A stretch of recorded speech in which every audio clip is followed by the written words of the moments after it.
Goeiemôre geloofsfamilie. Ons het 'n stuk vandag vir julle uit Korintiërs, maar ook uit Genesis, uit Jesaja en Matteus. En die rede hoekom ek al hierdie stukke aanhaal is, dis 'n progressie van waar ons gaan. Ek wil julle moet graag saam my volg. Die kern van vandag is 2 Korintiërs 5 vanaf vers 17. Ons begin met Genesis 1. Ons praat van die skepping. Jou eerste vers in die Bybel. In die begin het God die hemel en die aarde geskep. Die aarde was woes en leeg, en donkerte was oor die oerwater. Maar die Gees van God het oor die waters gesweef, en God het gesê, laat daar lig wees. En daar was lig. God het gesien dat die lig goed was. God het die lig en die donker van mekaar geskei. God het die lig dag genoem, en die donker het hy nag genoem. En dit was die aand en die oggend van dag 1. Hierdie was 'n groot om die begin van alles. Hierdie wat praat oor God se skeppergees, né? En ons het 'n woord daarvoor ook in die Bybel. Ons noem dit Elohim. Hierdie is ons skeppergod, reg? Die een wat die heelal gebou het, die hemel en die aarde, né? As julle kyk is daar die Milky Way Galaxy, né? Is nou ons sterrestelsel. En hulle het 'n bietjie probeer tel, maar natuurlik sukkel hulle. Hulle skat dat so tussen 100 en 400 biljoen sterre daar. Dis 11 nulle na die nommer. En die heelal, die hele heelal, skat ons dis nou die sterrekundiges, daar is nog 100 biljoen sterrestelsels. So, julle kan nou die hoeveelheid nulle bymekaar gaan tel, ek dink nie, daar is genoeg papier hier so daarvoor nie. Maar hoekom bring ek dit op? En toe die Here gesê het, laat daar lig wees, het hy dit gedoen op 'n skaal wat ons verbuister. Dit is die skeppergod, dit is hoe groot God is, wat hy doen, hoe hy dit doen. Die ander naam vir God is El Olam, wat die ewige God is, the everlasting God. Hierdie is sy natuur, hierdie is deel van sy karakter, dis hoe hy skep, dit is wie God is. Nou kom ons kyk net gou wat beteken skepping, né? In hierdie geval beteken dit iets uit niks maak nie. Daar was nie iets voorheen nie, nou maak God iets. Hierdie is 'n wonderwerk. Hierdie is nie 'n stoel wat jy bou of 'n kas of iets nie, alhoewel dit wonderlik is om mense kreatiwiteit te gebruik om hierdie goeders te doen, of in my geval miskien 'n spreadsheet bou nie. Hierdie is iets wat kom uit niks uit nie. Ons wetenskaplikes sukkel met die konsep. Hulle sê die basiese vorm van materie, is daar, soos as ek 'n stuk hout vat en ek gooi dit in die vuur, dan verander dit in rook en hitte en CO2 en dan is die energie nog steeds daar. Dit het nie weggegaan nie. Dit kan nie vernietig word nie. So hulle skat hierdie is die Big Bang of wat ook al dit wees, maar ons weet wat dit is, né? Ons weet dis ons Here God wat gesê het laat daar lig wees. Wat die skepping gemaak het. God gee oor hierdie selfde aspek van hom, hierdie eienskap van hom, 'n baie mooi profesie in Jesaja 43. Hier profeteer Jesaja oor God se skeppergees, en ek wil hierdie graag vir julle aanhaal. Ek lees uit die 2020 vertaling vir die van julle wat wil saamlees. Kernvers is vers 19, maar ek begin by vers 15. Ek is die Here, julle heilige, die skepper van Israel, julle koning. So sê die Here wat in die see 'n weg en in die sterk waters 'n pad gemaak het. Wat waans en perde leermag en held laat uittrek het, tesame met hulle. Hulle sal nie opstaan nie, hulle is uitgeblus, soos 'n lamp het uitgedoof. Dink nie aan die vorige dinge nie, en slaan geen ag op wat vroeër gebeur het nie. Hy verwys natuurlik dan na die uittrek uit Egipte uit, en die leer wat daar vasgevang word in die Rooi See. Kyk, ek gaan iets nuut maak, vers 19. Nou sal dit uitspreid. Sal julle dit nie merk nie? Ja, ek maak 'n pad in die woestyn, riviere in die wildernis. Die wilde diere van die veld sal my eer, die jakkalse en die volstruise. Want ek gee waters in die woestyn, riviere in die wildernis om my volk, my uitverkorene te laat drink. Die volk wat ek vir my geformeer het, hulle sal my lof verkondig, onverdiende genade. Maar nogtans het jy my nie aangeroep nie, o Jakob, dat jy nou my sou so vermoei nie, o Israel. Jy het vir my nie gebring die kleinvee van jou brandoffers nie, en met jou slagoffers het jy my nie geëer nie. Ek het jou geen oorlas aangedoen met spysoffers, en jou vermoei met wierook nie. Jy het vir my geen kalmoes met geld gekoop, en met die vet van jou slagoffers jy my nie verkoop nie, maar jy het my oorlas aangedoen met jou sondes. Jy het my vermoei met jou ongeregtighede. Ek is dit wat jou oortredinge uitdag om my ontwil, en aan jou sondes dink ek nie. Dit is wonderlik, maar wat ons hier hoor is, God se behoefte is jou welstand te groei. Maar hy wil hê dat jy met hom moet kommunikeer. Hy wil hê jy moet met hom aanraak, en met 'n verhouding met hom hê, met hom praat. In daai tyd het hulle gedoen, jou brandoffers, wierook. Ons doen dit deur praise and worship, soos ons nou net gedoen het, in gebed. Maar die Here wil hê dat met sy gawes dan van jou vloei na ander toe. Hy wil jou ook jou kalmoes hê. Nou ek moes gaan kyk van daai een, want daai woord ken ek nie. Dit my is 'n bietjie gevang. So ek het 'n stukkie gekry in Eksodus 30 van vers 22 tot 33 waarna na hierdie verwys word. Die Bybel vir almal sê dit nogal mooi, daai deel. Die Here het vir Moses gesê, neem die beste speserye, 500 tempelsukkels mirre, 250 tempelsukkels kaneel, 250 tempelsukkels kalmoes, 500 tempelsukkels kassie en olyfolie. Meng dit en maak gewyde salfolie daarvan. Jy moet dit maak soos 'n ambagsman salf maak, dan weer ernstig. En dan ek hou daarvan. Dit is vir my aangenaam. Die Here sê, dit is vir my lekker. In die 2020 vertaling is dit so 'n bietjie anders. Hulle gebruik die woord gegeurde riet, en dan verwys dit na 'n besondere mengsel. Dit is vir my nogal cool. Mense wonder soms waarvan ons eienskappe vandaan kom. En dan moet ons onthou, ons is in die beeld van God gemaak, né? En God het ook goed waarvan hy hou, wat vir hom lekker is om te doen, soos kalmoes, praise and worship, hoe ons met hom kommunikeer. Ons worship. Net soos wat Jesus miskien van wyn gehou het, en nie van bier nie. Daar is 'n kry wat vir God lekker ruik, dis besonder. Ek is mal oor, dis vir my staan vir my regtigheid. So die groot tema hier is dat God skep, in amper enige omstandighede. Hy wil vir ons 'n pad maak, 'n nuwe begin. Hy wil 'n verhouding met ons hê. In die vorige stuk sê hy maak 'n rivier in die woestyn. Imagine hoe mooi sal dit wees. En wat alles daarvan ons sal vloei, die lewe wat dit bring. En hierdie is nuwe lewe, né? God wat skep, wat vernuwe. En daar is nogal 3 voorbeelde waarna ons al van hulle gekyk het, maar wat ek graag wil opbring. Die voorbeeld van Josef. Josef is natuurlik gebore in sy huis, en hy is geseën met baie talente, onder andere drome, en hy wil dit vir sy broers uitlê, en woeps was, daar gaan hy op 'n slawe karavaan in Egipte toe, en hy word as 'n slaaf verkoop. Maar God begin met hom nuut, en hy styg in aansien in die huis, en hy groei, en alles wat sy hande raak, verander in goud, want hy doen wat die Here se wil is. Hy maak homself beskikbaar, en hy laat die Here hom vernuwe.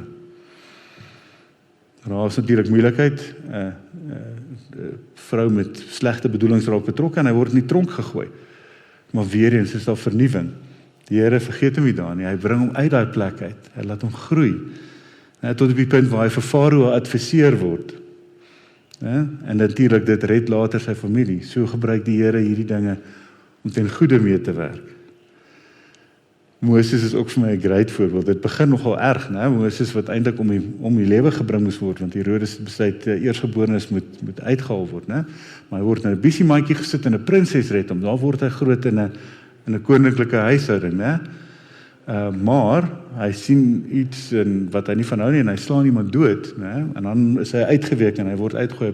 Hy pas diere op in die verre afgeleë areas. Maar die Here roep hom, hy vat hom daai, hy vernuwe hom. En hy vat hom op 'n punt waar die volk lei, en hy ry die volk fantasties. Hy lei hulle al die pad tot by die beloofde land. Ons het laasweek gekyk na Joshua, na die beloftes wat die Here vir Joshua gemaak het. So Moses is nou, die groot Moses is nou oorlede, en nou moet Joshua die volk lei. En die Here vernuwe hom ook. Hy sit hom in hierdie nuwe posisie. Ja, dis 'n nuwe begin vir die Jode ook.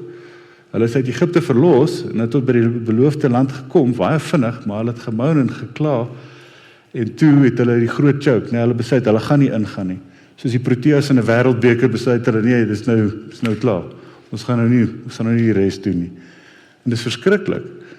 En hulle spandeer 40 jaar in die woestyn vir daai moeite. Ja? So Josua in hierdie nuwe era met hierdie vernuide volk uit die woestyn uit, hulle die beloofde land inlei. En natuurlik die Here het hierdie wonderlike beloftes aan hom gemaak wat ek net wil herhaal, want dit is vir my baie mooi. Hy het hoofstuk 1 uit, van vers 3, waar die Here sê, elke plek waarop jou voete trap, aan julle gee ek dit soos ek aan Moses beloof het. Vers 5, solank jy leef, sal niemand voor jou stand kan hou nie. Soos ek by Moses was, sal ek by jou wees. Ek sal jou nie in die steek laat nie, en jou nie verlaat nie. Josua, die nuwe man in charge, lei die volk dan in die beloofde land in, en dit gaan fantasties goed. Dit is natuurlik moeilik, maar is suksesvol, en selfs teen die einde van sy bewind is daar vrede. So, wat is die tema? Ons het Skepper God wat vernuwe, en hy raak nie moeg nie, hy is vir ewig. Ne? Maar God sien ook, dan moet 'n groter oplossing wees. Want soos wat hy gaan, en ons lees in die Ou Testament, dit sal heeltyd hierdie vernuwe, en die mense val, en maak maar foute, en dan moet hulle weer opstaan. So, die wêreld is gebroke. So, hy het vir ons die reëls gegee, en die Pentateeg om na te kom, maar ons het gesukkel, dit is baie moeilik. Wat is hy 600 reëls wat die Fariseërs gehad het, en gesê, as jy hierdie nou goed nakom, dan gaan dit hopelik jou heil bepaal. Maar ons weet, ons is nie goed genoeg om dit te kan doen nie. Ons maak maar foute. Ons kan onsself nie red nie, al probeer ons hoe hard. So op daai punt, toe tree die Here ons God in. Toe maak hy homself tot vlees, perfek soos ons nooit kon wees nie. Kom ons lees Matteus 1. Ek lees ook uit die 2020 vertaling vanaf vers 18, die geboorte van Jesus Christus.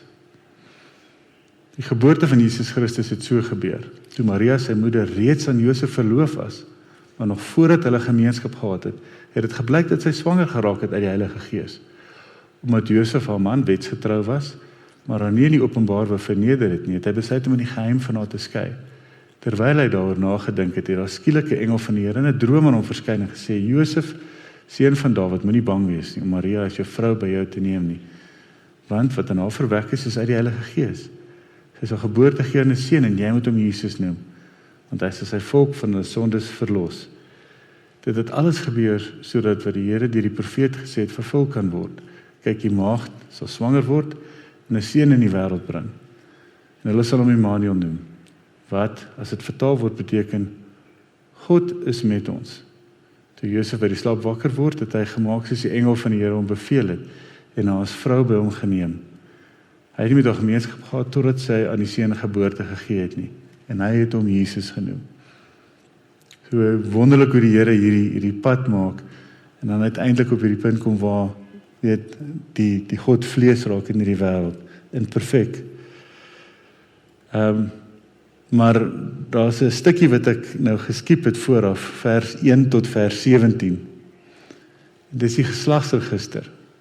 En hier was vir my nogal amazing om te lees, want ek lees hulle gewoonlik nie, ek kan nooit die name onthou nie, dis die seun van hierdie en die ma van daai, en op 'n punt dan raak mens 'n bietjie de mekaar, en dan skiep jy maar net tot by die stuk waar dit voel asof daar so 'n bietjie meer vleis weer gaan wees. Maar ek het vir julle 'n bietjie iets uitgelig hierso, en dit is die geslagsregister van Jesus, né? En ek het 'n bietjie name in rooi gesit, en daar's 'n rede daarvoor. Die woord hierso van Jakob word spesifiek gebruik, alhoewel sy naam verander het na Israel toe. Jakob was die bedrieger geweest, né? Dit was sy naam geweest in die begin. Hier's nog name. Boas se ma was Rahab.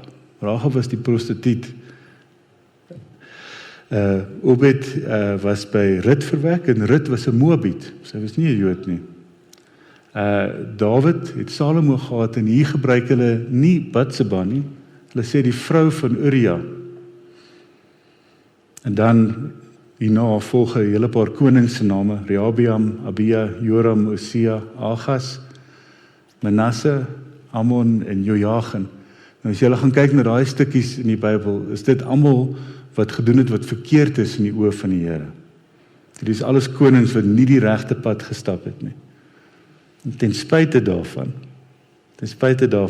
maak die Here daai mense wat nie perfek is nie, en hy maak iets perfek. Hy skep iets perfek. Vers 17 hier is ook baie interessant. Al die geslagte dan van Abraham tot Dawid was 14 geslagte. En van Dawid tot by die wegvoering na Babylon nog 14 geslagte. En van die wegvoering na Babylon tot by die Christus nog 14 geslagte. So 3 keer 14. En ons weet die Bybel en veral die Jode het groot betekenis in nommers. 14 is natuurlik 2 keer 7, so dubbel volmaaktheid. En natuurlik, daar was 'n groot dag wat gebeur het op 14. Die eerste maand van die jaar in die Joodse kalender is Nisan, nie die bakkie nie, die maand. En in hierdie geval is dit op die 14de van Nisan, was dit die Pasgafees. As julle sal terugdink daaraan, en dit in Egipte was die oomblik waar hulle die bloed aan die kusyne gesit het, sodat die engel van die dood nie by die Jode sou kom vat nie. Met ander woorde, dis verlossing en redding vir hulle. So weer eens, dit dui op Jesus se koms. So wonderlik hoe die Here al hierdie goeie so mooi laat saamwerk. En nou, die kernvers wat ek graag by wil uitkom in 2 Korintiërs 5 vanaf vers 17. Ek gaan vir julle lees vanaf vers 11 af, en weer in die 2020 vertaling. Ek sê julle dui daarop as ons kom by vers 17. Die bediening van versoening.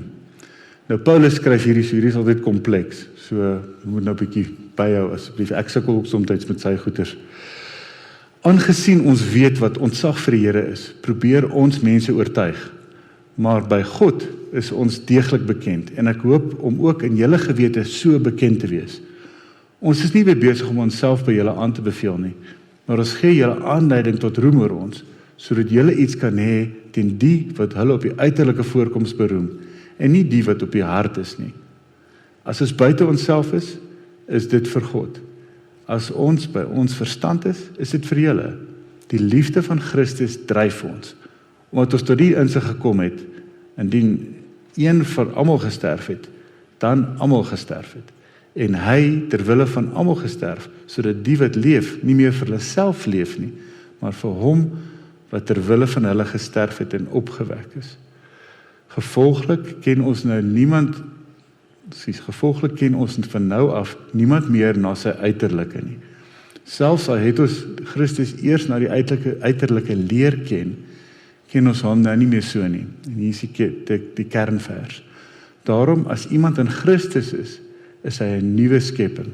Die ou dinge het verbygegaan. Kyk, hulle het nuut geword. En dit alles kom van God af, wat ons deur Christus met homself versoen het, en aan ons die bediening van die versoening gegee het. Dit bestaan daarin, dat God in Christus die wêreld met homself versoen het, deur hulle nie hulle oortredings toe te reken nie. En hy het ons die boodskap van versoening toevertrou. Dit is wonderlik, net is daai nuwe wese wat ons is, daai vernuwing wat ons ondergaan. Soms meer as een keer. Soos is aan die begin van die jaar.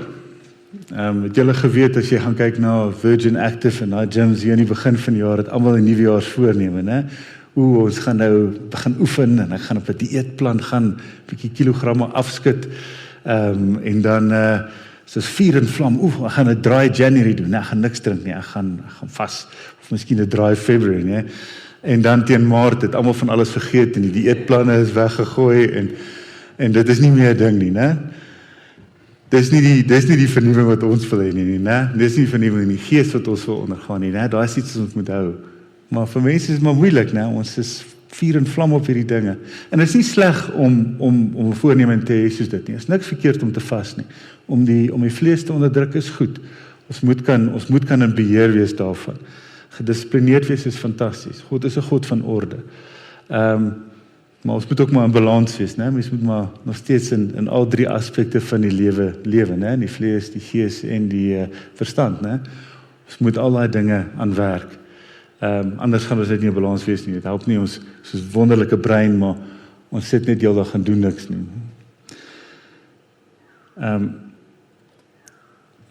So God is vir ewig, né? En dis belangrik, né? Want hy het daai selfde gevoel vir ons, want net soos wat hy vir ewig is ons siel vir ewig. En dis die deel wat gaan bly.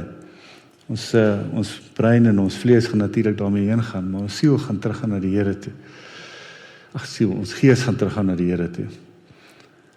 So wat is die boodskap? Die boodskap is maklik, laat God, die Vader, die Skepper, jou vernuwe vir die jaar, né? Dat Elohim jou op 'n nuwe pad sit, né? Om te versterk vir die jaar. Dat daar nuwe dinge wees. Ek dink vir sommige van ons lê die jaar dalk soos 'n berg voor ons, as baie om te doen. Miskien is daar nie baie nie, more of the same, né?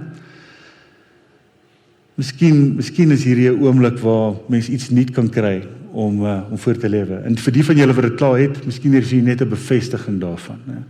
Dat ons kan hardloop daarmee, dat die Here die krag vir jou sal gee. Die Here saam met julle sal stap. Dat die Here dit sal versterk daarin. So laat hy jou vernuwe in hierdie, vol vreugde en vrede. Laat hy jou vul met sy gees. Dat hy jou voete lei op die pad wat hy wil hê. En onthou, net soos hy geslagsregister, né? Is daar nie een van ons wat nie goed genoeg is om hierdie paadjie te kan stap wat vernuwe kan word nie, né? Die Here gebruik enige iemand om hierdie te doen. Die Here was ons in elk geval skoon as ons skuld bely, né? Ons moet hom net aanvaar as ons saligmaker. Glo dat hy vir ons gesterf het. So ons gaan nou 'n gebed doen waarin ons Here se wil opnuut aanvaar. As jy wil saam bid, doen dit gerus. Andersins kan jy net saam luister. Dit is ook goed. En as iemand hierna voel dat jy regtig nog wil praat daaroor en miskien selfs nog vernuwing wil gaan, daar sal mense wees wat na die tyd sal bly en saam met jou sal bid daarvoor. So, ons gaan nou oorgaan in gebed. Maak toe julle oë. Here, ons staan vandag voor U, verlore in onsself. Ons verklaar dat ons totaal afhanklik is van U. Ons kan onsself nie red nie. Dankie dat daar vergifnis is in U. Dat ons oortredinge voor U troon mag neerlê. Ons kan en wil nie 'n tree gee sonder U nie. Vandag hier en nou kies ons opnuut weer om ons hele wese totaal en al oor te gee aan U. En om ons geloof in U te hervestig. Ons glo in God die Vader, die Seun, die Heilige Gees, as ons een en heilige God en saligmaker. Ons glo dat Jesus het aan die kruis gesterf vir ons sondes. U bloed het ons duur vrygekoop. Ons glo dat Jesus opgestaan het uit die dood en opgevaar het na die hemel, waar hy nou aan die regterhand van God sit en vir ons intree. Dankie Here dat U ons so liefhet, dat U gekies het om ons te verlos. Ons vra dat U ons geloof sal versterk, sodat ons sal verhard in U woord en waarheid. Ons kies om ons harte oop te maak, sodat ons U onvoorwaardelike liefde sal ontvang. Here, neem beheer oor ons hele wese en lei ons op die beproefde pad in hierdie nuwe jaar. Ons weet dit is in die natuur om te skep, Here, en om te vernuwe, dat U altyd saam met ons sal wees. Dankie Here dat U ons so liefhet en dankie Here dat U saam met ons wil stap. Amen. Ontvang dan nou die seën van die Here. Die Here seën jou en bewaar jou. Mag sy aangesig oor jou skyn en mag hy jou genade bewys. Die Here sien jou en wil vir jou vrede gee. Die Here wat skep wil jou vernuwe en lei. Amen.